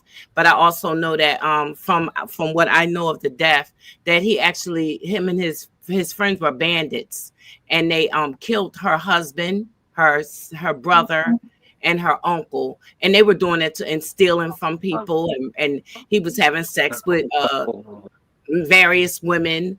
You know what I'm saying? That had nothing to do. See, Brother La, I'm just saying. I don't know if Sekou you're right. I apologize. I was talking. She's right. I was Everything talking she's saying is true. They were bandits. They were. I wasn't talking. I said, I apologize. I'm cutting my mic off. I apologize. Okay, Brother La, I'm sorry. Sekou, did you also hear that after he died, they were so glad they wouldn't even bury him, that his body stayed outside for so long that they just threw his body out there because he did so many wrong things. I don't know if Sekou heard about all the things that I have read that he did, but they were horrible. They were literally horrible. Even had people killed inside the Kaaba and everything. Well, He was so prejudiced. many things. One of the most horrible things I want Brother Allah to even defend here with the Prophet is the legal prostitution. Mm-hmm. The What? legal prostitution. Yeah. Absolutely. Yeah. It was so Legal prostitution in Islam? It's called muta. Muta. Hold on. Are you saying that there's legal prostitution in Islam? Yeah. And homosexuality where he sold males, Hold up, man. traded men, all kinds of stuff. Yeah. Oh, If he wanted a particular woman, and say he even had his stepson or somebody, his foster child son, he wanted his wife. So I think her name was, man, Brother Lai, you got some explaining to do here, and brother. he had him sent. He wanted her, so he had him sent to a battle and made sure that they killed them just so he could have her. He was having he was terrible. Hold on here. See, Brother Lai is really trying to pull the wool over our eyes to make Islam seem like it's the best and greatest thing that ever happened to our people. He was still worshiping idols. The prophet was worshiping idols. You got some explaining to do here, brother. Do you mind explaining some of this stuff, man? Prostitution in Islam? Brother, can you explain muta, the legal prostitution, where if I travel, I go to battle, I can meet a lady, we can have an agreement. I pay her for 3 months. And she can stay with me and be my wife for 3 months. After that, we go our both ways. Oh, man. Another place, I get that's prostitute. That's what prostitutes do. Brother Sekou, it's weird because when we're taught here in America, we don't see all that stuff until somebody opens up our eyes and say, read this and read this and read this. And it's in the hadith. Actually, Aisha have her own book talking about how they took her and how she had, and that he was messing with her little girlfriends too, and how he would take and put his legs between her legs and rub up and down. She was a little teeny girl, and he was like pervert, like, you know what I'm saying. Well, so you're saying that he did the Africa Bambaataa thing before he actually went inside of her. You ain't even get it. He did the Africa Bambaataa. What is that? Oh, y'all don't get it. People know what I mean. The thigh rubbing. Stop it, yo. Stop it. Yo, Brother Lai got up out of here. You're like, I ain't going for that. Brother Lai. It was something that I always was puzzled about. How did his father die 3 years before he was born? That was always puzzling to me too. But then they say his mom didn't even know who his father was. That's why he was named Gutham, was because she had so many men that she didn't know who the father actually was of him. That's why they named him that. No, that was. I'm not saying that. I'm just saying this is what. Yeah, that one is coming from myth and legend. I don't want to. I'm criticizing my opponent. I want to be saying what is true. You don't know if it's true or not. Just like, I'm saying a lot of this stuff, we don't even know if the prophet really existed. But I'm just saying. That's also true.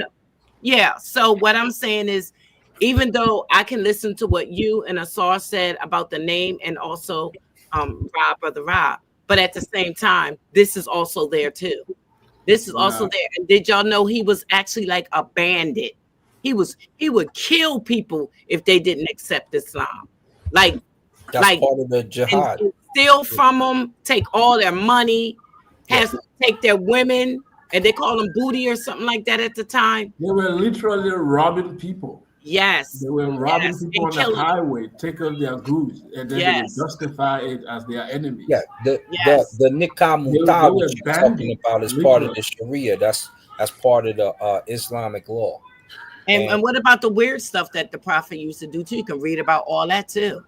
About how what he would do with bloody stuff and women's menstrual stuff. The worst part, sa.neter, is that he tell everybody to marry 4 wives, but he has 40. Yes. Who? The prophet. Muhammad? Yeah. Yes. Oh man, He's damn. telling all the Muslims, you See, know, Brother Allah Lie said, runs when it get hot, man. Damn. Everything. He had So, sex with their if maids. we have to and follow everything. his example, He had why sex don't with we the maids and all that? Yes. Yeah. Yes. Man, You know, when somebody is a slave in Hey, Islam, freedom know all this. Ain't no freedom was deep in this stuff like that. I'll she's be deep. going off there. Damn. But I'm just saying, that's the reason why I had to come out my garb. It was too much stuff that was bothering me. The things when I first got into Islam, I thought it was a brother and a sister. And then when after the years of coming on HOK and I started actually studying. Another thing is that the reason I'm so hard on Brother Lie, pause, is because Brother Lie think he's slick. Brother Lie lies. He lies on me. He tell a bold-faced lie on me, and he supposed to be down with Islam, but he will lie. And he know what I'm talking about. Because I ain't want to do it to him and put it up live on the air. So you know what I did? I sent it to him in the text. Brother Lie, you watch it? Read your text. You lied on me, brother. I sent it to you. I sent you the lie that you did.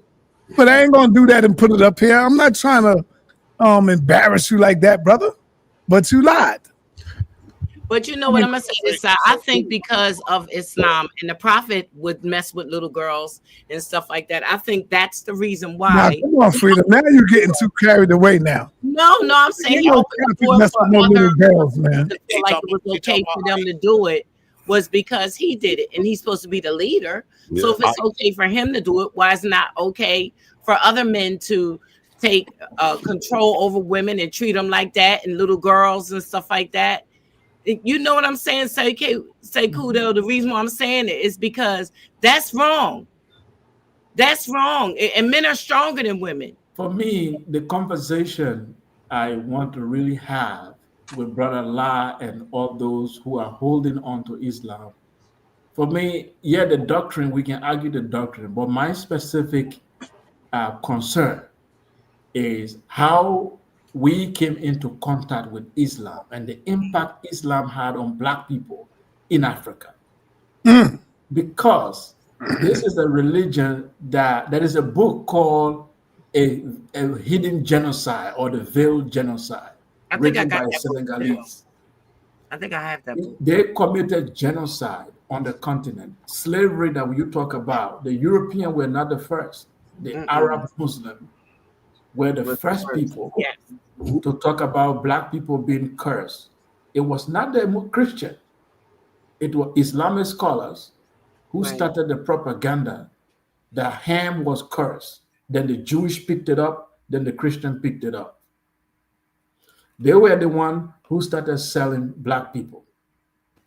Yeah. In one of their caliphate, the Zanj rebellion, Black people fought in Baghdad, in Iraq, to free themselves under an Islamic empire. Black people had to fight for their freedom. This is the religion that you say belongs to us. These people literally destroyed that continent. And you are sitting there and saying that, oh, it belongs to all, the religion is ours, just because you want to associate yourself with global Islamic power. That religion, if it gained power in the future, you will be slave in that Islamic empire. Believe me. I agree. So that's the conversation I want us to have. Why did Islam propagate slavery? You want to have that conversation with him, Brother La? Why did Imam Malik, in his writing, the Muwatta, some of his kitab, one of the greatest Sunni scholars, Imam Malik, why did he regulate slavery in West Africa? Why did Sheikh Ahmed Baba of Timbuktu captured by the Arab and sold into slavery, even though he was a Black Islamic scholar? But they captured him and sold him into slavery. Why did Allah not condemn slavery? Why did the Prophet own slaves? These are the questions that I have. And All right, I got everybody in the back, Brother La. Answer those questions, including me. I'm not even.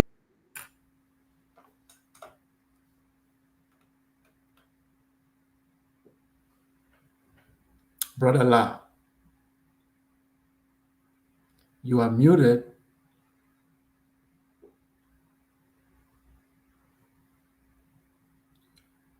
Sekou, the only purpose or reasoning for me to jump on is because sa.neter claims that I lied to him or I lied about him, and he sent me something, which in fact is a bold-faced lie.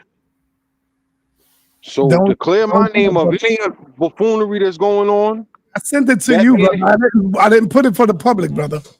I sent it to you to see if you did that. Did I do what? I sent it to your text. Did I do what? Read the text, brother. I don't have it. This what I'm explaining to you. I never got no text. Oh shit! So you really want me to put it up on the screen? I have no problem with you putting it on the screen.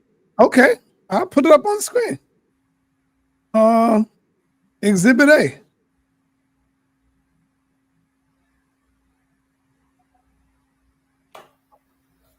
You went in Garfield's chat, and you're a Muslim, and you said I was blocked by sa.neter because I don't send him cash apps, etc., etc. I never blocked you, brother. Never. In fact, people seeing you in my chat, or every time you come on, you are in the chat. But that's a Muslim lie right there. I never blocked you. Not at all. Not at all. Not at all. What you mean, not at all? Not at all. Meaning, if I went on several channels, as you have stated on numerous occasions, me coming on the chat, me contributing, meaning me buying or contributing for a debate because myself or the Wiz wanted to watch a debate. I asked her, she said, yeah, I want to watch the debate. I pay for it. You saying I never contributed. What I'm speaking about in regards to is contributing is this.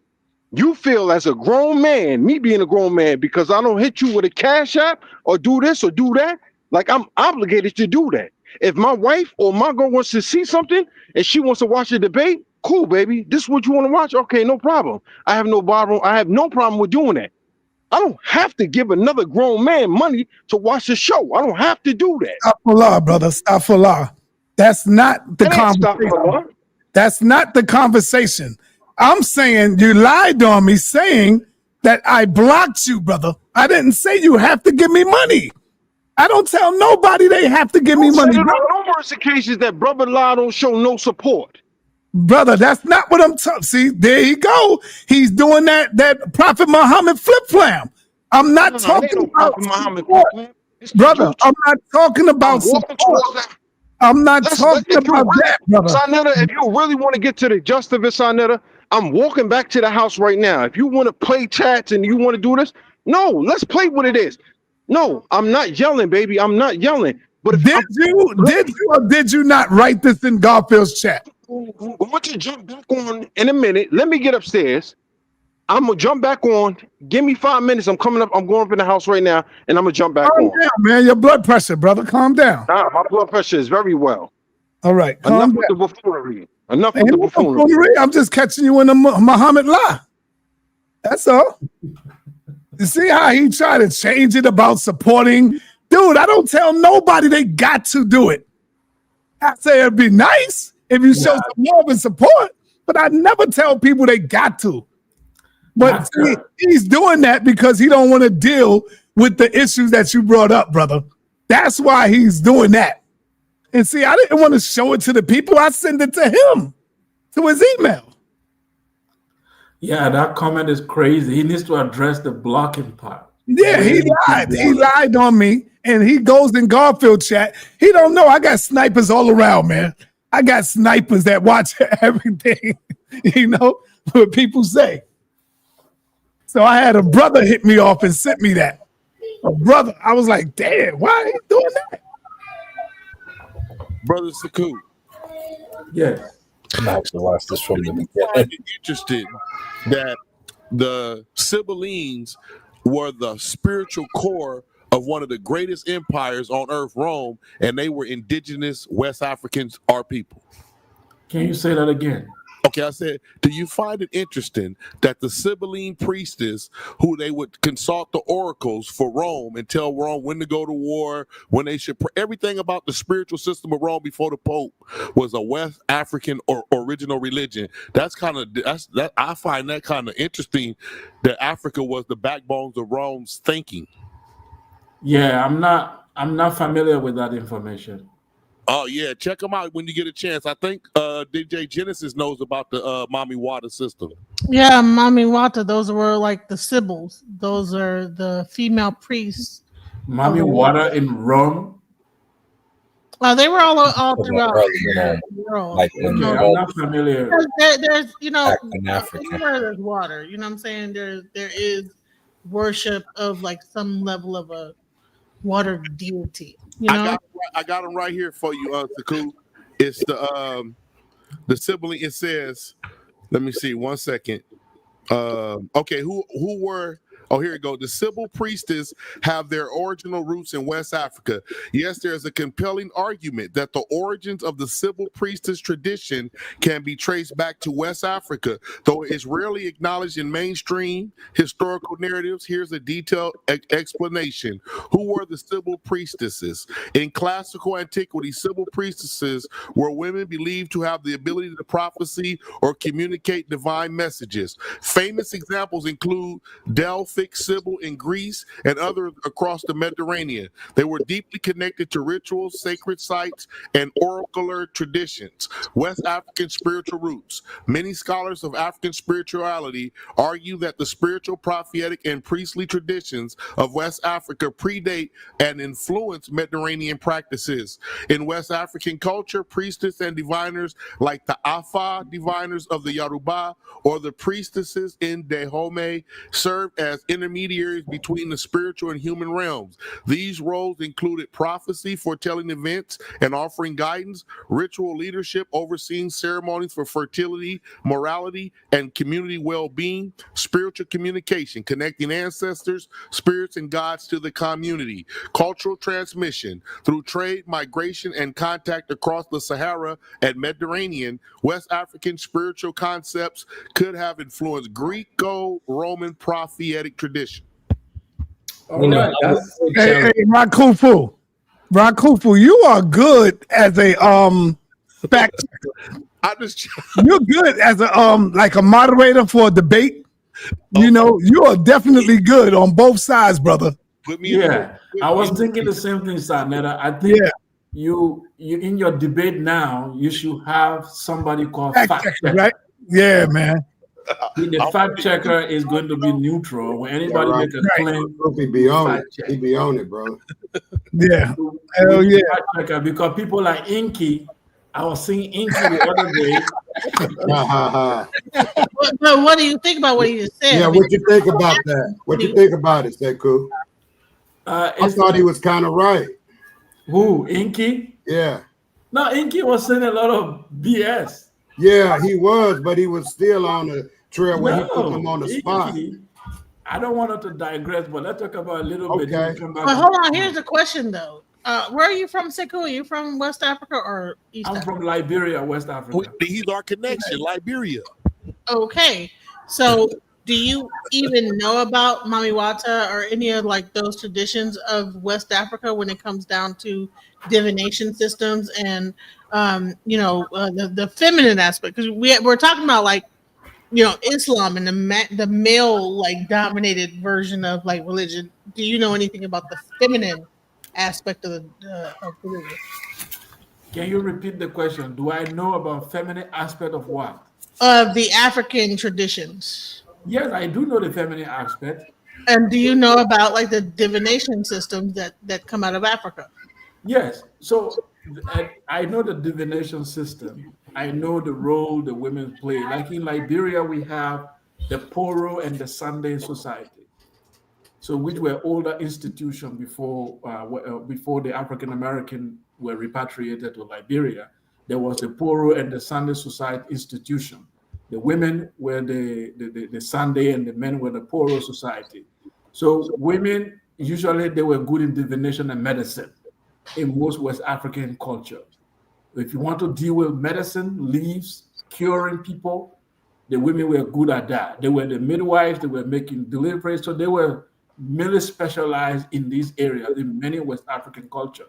So, but as far as the divination itself, the Ifa culture is more popular, has that divination activity going on where they can fortune telling and all of that. See, here's But the thing. We call it fortune the term telling. Mami Wata, It's I not think Mami Wata come from the diaspora culture because fortune even the telling. word is not African. Yeah, the Odu Ifa.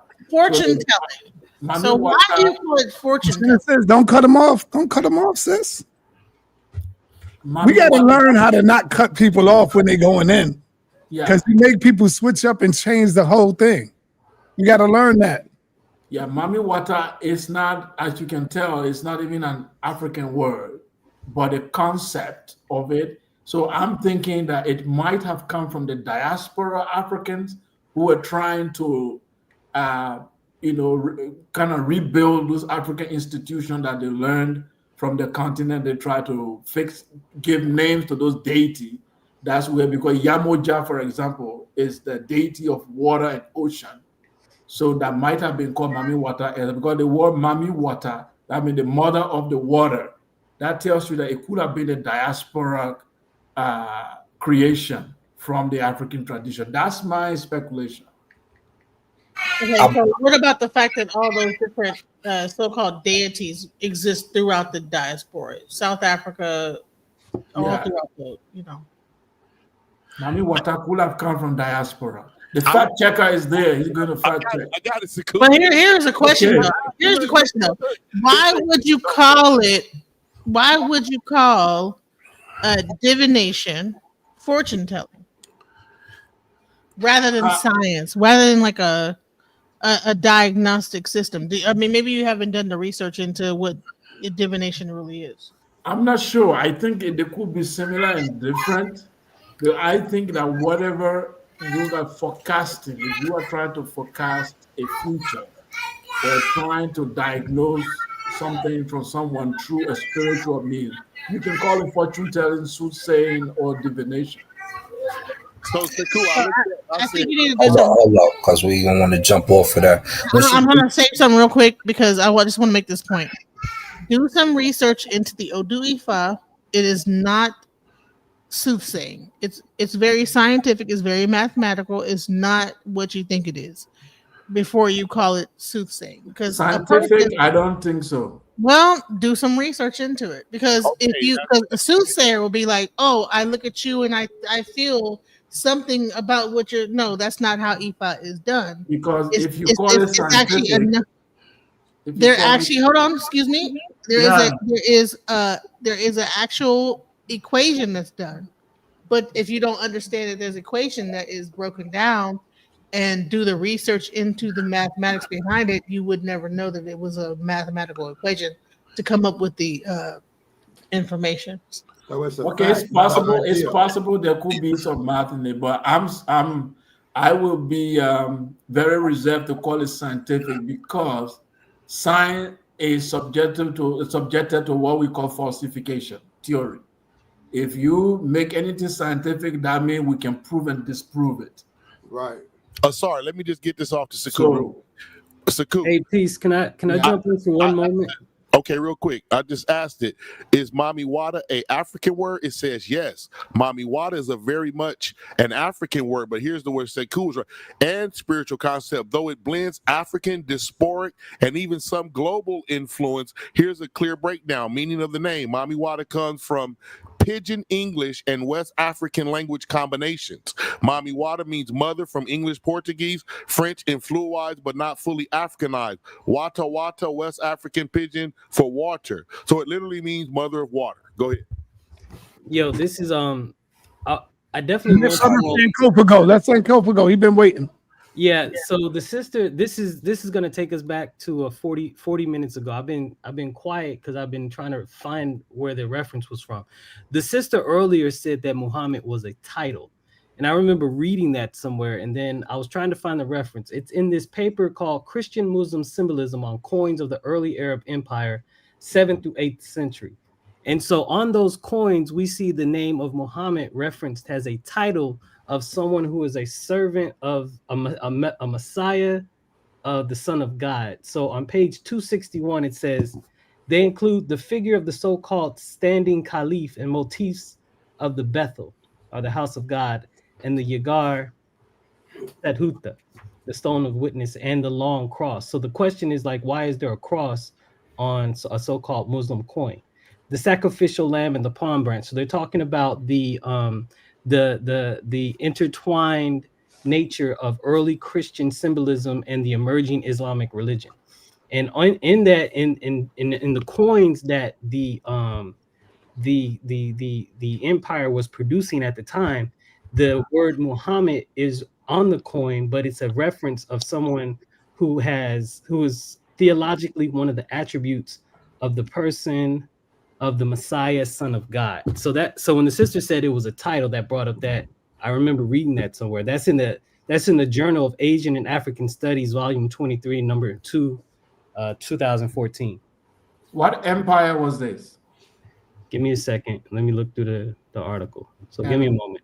Yeah. What is the name of the empire? What century? And while he's looking that up, let me the divination systems that you look for with Christianity. Remember, early Christianity didn't have a baptism. They get that from the pagans. They get that from Egypt. Water systems that you see, and this is why it's important that we all pick up Firmicus, so you can see what was transferred from your African spiritual systems into the other Abrahamic spiritual systems. Baptism is one of those things. The Islamic tradition is, you would say, a shahada, so you would make a declaration of faith. But then they turn around and say, don't worship your ancestors, yet you have a chain that you have to quote in order to sit with the higher ups, in order to have a discussion. You have to quote the isnad, meaning you have to go from Muhammad, from the Sahaba, which are his companions, all the way down to Ibn so-and-so, Ibn so-and-so, Ibn so-and-so who did the tafsir. You have to make a whole chain to bring the chain of narrators to where you're at today, in order to sit with high council when you discuss things Islamically on a higher level. So they still follow their ancestors. So all of this is ancestral worship when it comes to things, because if you don't use the isnad, you're not sitting with no sheikh, and you're not sitting with no imam on no high level. You're going to sit with lower tier people, like the people you congregate, and they be like, oh, brother, that's a bid'ah every time you say something. So these are the things. Oh, go ahead, Sankofa. Sorry, brother. Sorry. To answer Brother Sekou's question, it was the Umayyad Empire. The what? The Umayyad, 661 to 750. So the Umayyad is way after Muhammad, as Islam has already gone far. Brother, I'm telling you the paper, the name of the paper, the research, and the research. What I'm trying to say, bro, I get you. What I'm trying to say, if you can find a pre-Islamic title called Muhammad, like before Islam, you find somebody have a title called Muhammad, that could be a revelation, because now we're seeing somebody having that title. But after Muhammad, whatever you see it is Muslim playing with words. We have never seen that word as a title anywhere before Islam. Can I chime in? I was going to say that exact same thing earlier when I said the sister, to the sister's point, and they have associated it with Syriac Christianity, representing a more monophysite ideology in Arabia. Shaka Ahmos brought this out years ago about that connection, and that's why I brought up the circumambulation earlier, because when you look at early Islam, the movement has very Judean and Christian practices. And it's interesting that the brother brought up the hadith, the tafsir, the tahriq, the siratul Rasulullah, because these creations come out during the Abbasid era. And that's the Islam that we know today. But just like the brother Sankofa pointed out, when the Umayyad are dropping Islam, it looks very different. And the Islam that the Umayyad bring is very Hebraic. That's why their capital was in Damascus, Syria. That's Hebrew land, right? So that was the significance of that, because when you look at the origins of Islam, its origins seem to point north, and its ideology seems to be very Hebraic and Christian in origin, specifically monophysite, Syriac Christian in origin. Nestorian Christians. Yeah, Nestorian from Persia. I agree with you. Nestorian from Persia. On the Syriac Christianity aspect, there's a lot of influence. on that. Even some of the stories, even the name Isa, that they gave to Muhammad. I think some Christian sects were using that name. And even the miracle that Jesus supposedly performed in the Quran by making the bird out of clay, these are things that exist in the apocryphal books, which other sects in Christianity still believe that Jesus could create, but you don't find it in a modern Bible. So Christianity, Islam, as I said in the beginning, before you came, I said is a Christian sect that embraced Judaism and manufacture itself, carry some type of Zoroastrian stories and manufacture something new. But it is a rogue Christian sect. That's my belief. Yes. And if I could just land my plane with this, that when you look at the early mushafs of the Quran, those are the earliest manuscripts, like the Sana manuscript, the Ma'il manuscript, the Birmingham manuscript. The Birmingham manuscript, the only contents that's left of the Birmingham manuscript is Christian material, right? Surah 18, which is a copy of the story of the seven sleepers of Ephesus. That's a Syriac Christian poem, right? You have Surah 19 through 20, which contain the pseudo-evangelion of James and the proto-gospel of Matthew. And then Surah 20, you get the Moses story, right? So this is an early early Quranic manuscript that contains 100% Christian material. And you can see it's the type of Christianity that Rome was rejecting. Mhm. Absolutely. I agree. Even a lot of copies in Islam, a lot of stealing happened. Even the story of Zulkarnain, which is a myth, a mythology about Alexander the Great, which they copy and put in there and said, look, if you open Islam, there's nothing in there. Trust me, nothing. It's all, come in. It's the chronology of that statement. All right. Hey, brothers. Brother Sekou. Thank y'all. I got to roll out, man. It's past 9 o'clock. I've been up here since how long? Brother, you've been up for a minute. I left. Yeah. Meeting, organized an event, came back. You were still on. I thought you was waiting on Brother Less, huh? Lie ain't coming through. He don't want he I didn't want to put it up there, but he act like he didn't get it. All right, so I want to thank everybody for coming on, and peace to everybody, man. Peace to the family. Peace, Sekou, and everybody else. Hey, DJ Genesis. Yeah, I'm here. You've been up here with me all day. Thank you. Oh, no problem. I'm sorry for beating you up a little bit, but hey, you know how we do, the toughest environment over here. Hey, it's all good. Yeah. I don't know where Sekou went, but I want to thank him. Well, I want to, Sekou left. I don't want to just break out and he come back and we gone. I'm trying to wait till he comes, so he know we done. Well, and in the meantime, I still want to find the person that want to debate me on that subject about Africa. Yeah, that's a good subject. So we're gonna get that. That's going to be a good title. Good Who wants to debate me on going back to Africa? Because I think that we should. Yeah, that's a good topic. And do you think it's cool? Hey, cool. We out, man. We out. We've been here for a minute. Yeah, I wanted to wait till you get back. Okay. All right. Peace. Peace, Sekou. All right, Genesis. Uh-huh. All right. Let me know how you feel about my new song, man. Okay, let me check it out. All right. You remember this one, right? You remember this one? This the one. Time to set the stage with the lights off. Let the little nigga breathe to the fight slow. You ain't never like the boom with the bright sauce. Hail Mary, they despise. You know that one, right?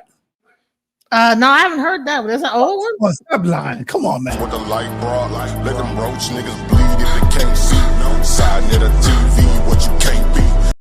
You never heard that one? No, I haven't heard that one. No. What about this one? Who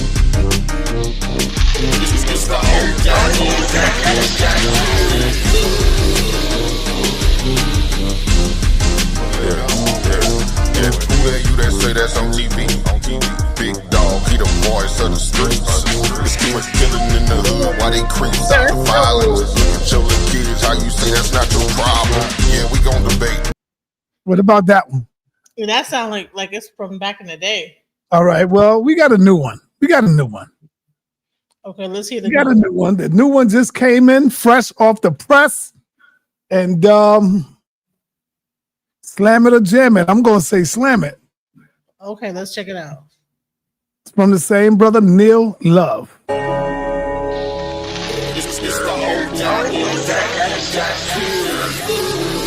that's what he did. Had me messed up. Like, he saved from up there where y'all at. He saved from New York. Well, upstate. Upstate New York? Nah, we don't claim that. Screaming at the top of your lungs don't make you that guy. Try to watch my style and replay it, don't make you fly. Don't take a break, cause the fake like the snake. When the big dog away, all they do is clout chase. When I enter the room, all they do is bout face. Put them lions on my back, then ball with the minister. Side put me on there, everybody wanna mimic you. Yeah, I thought I told you we the toughest here. We be on the scene, niggas screen our shit. We the toughest you done seen, we the big boy clique. If he really want smoke, I pull up with him. Toughest environment, smoke city. I can tell by your energy, you ain't really woke. He showed up to debate, but he choked. No money in his pocket, boy broke. Shit, the only thing he can teach is hope. Kill a spider, drown a fish, stomp a rose, do something. But don't come on sa.neter with the stunt. Everybody over here getting money. Touche hit me up, told me go and run it. Guess I'm Carl Lewis. You looking dumb foolish. Nigga way upstate making soft music. Boy, this the toughest environment, show you how to do it. Mr. Toughest environment, show you how to do it. We be on the scene, niggas screen our shit. We the toughest you done seen, we the big boy clique. If he really want smoke, I pull up with it. Toughest environment, smoke city. I can tell by your energy, you ain't really woke. He showed up to debate, but he choked. No money in his pocket, boy broke. Shit, the only thing he can teach is hope. We be on the scene, niggas screen our shit. We the toughest you done seen, we the big boy clique. If he really want smoke, I pull up with it. Toughest environment, smoke city. I can tell by your energy, you ain't really woke. He showed up to debate, but he choked. No money in his pocket, boy broke. Shit, the only thing he can teach is hope.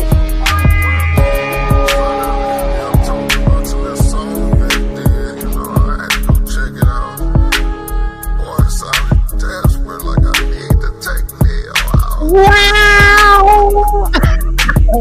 You know what? They're on that guitar, That's him playing his own guitar and all that. Okay, go ahead. Yeah, he's doing all of that. That's his stuff. And I told him, he must have forgot. I told him, yo, you got to let me go in on the end. You know, but I guess he forgot. I can still do it. You got to let me go in. Like when you finish spitting, you got to let me go in. I'm not talking about rapping. I'm talking about just blowing, just going in, talking. You know? This environment, you know what that would have been fire right there. With the telephone voice. It's the toughest environment. You better get your thing. You better source up and show you know that. Yeah. But anyway, Genesis, we're gonna work on that, and I'm gonna get you that debate. I know it's gonna be a lot of people stepping up to that want to do that.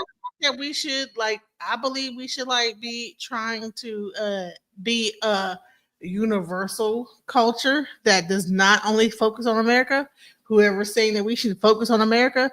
So should we or should we not only focus on America when it comes to the economy or something? I don't even know what the idea should be. Okay. All right. With that, peace. Thank you for hanging out. Peace. All right. Thank all my people who came through and showed love and donated. Brother La really arguing about, damn, Brother La, that's crazy. Are you really doing this, brother? About arguing with me over why not you shouldn't make a donation, even though that wasn't even the argument. You moving the goalpost. The argument was, why did you lie on me? That's what I'm talking about. And see, he kept trying to take it. Oh, I ain't got to give a donation. Nobody said that. My thing is, why did you lie on me, brother? That's what I kept asking him. Why did you lie? You know? making it seem like I blocked you. If that's the case, every goddamn body will be blocked. Right? Right, fam? Damn near everybody will be blocked up in here. If that's the case. Come on, bro. That's crazy, brother La. Yeah, H. Marat, this messy, man. Everybody will be goddamn blocked up in this joint. And see, when he did it, it gives people an opportunity. Oh, yeah, now let's talk about sa.neter. I was blocked by sa.neter, which is a lie, never blocked him, because I don't send him cash apps, etc., etc. Now it opens the door for Mika One. Brother La, that's sad. They not really tough than the other brother. I didn't even know sa.neter was still around. His bipolar ass. See, you just talking about me in another man's chat, bro. I don't do that to you.